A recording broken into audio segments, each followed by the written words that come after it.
বোন বহু বড় একটা নিয়ামত। বোনের আন্তরিকতা, ভাই বোনের খুনসুটি। আমার বোন আছে, আমি আমার বোন কখনো খাতা রাখতে পারতাম, আমি ছিঁড়ে ফেলতাম। এখন বোন শ্বশুর বাড়িতে চলে গেছে, কত বলছে তুই কখন আসবি এই সেই। ভাই বোনের যে একটা মহাব্বত, আন্তরিকতা যে জিনিসটা, এটা কিন্তু ভাই হিসাবে প্রথম ভাইয়ের দায়িত্ব বোনের এই আন্তরিকতা রক্ষা করা, ঠিক কিনা বলেন? আমি আপনাদের কাছে বলবো, আপনাদের যদি বোন থাকে, বোনকে কখনো অবজ্ঞা করবেন না। বোন এটা আল্লাহর একটা কি নিয়ামত, আল্লাহ কবুল করে নিক, আমিন বলেন।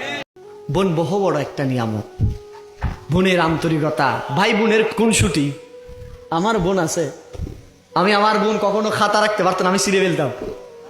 এখন বোন শ্বশুর বাড়িতে চলে গেছে, কত বলছে তুই কখন আসবি এই সেই। ভাই বোনের যে একটা মহাব্বত, আন্তরিকতা যে জিনিসটা, এটা কিন্তু ভাই হিসাবে প্রথম ভাইয়ের দায়িত্ব বোনের এই আন্তরিকতা।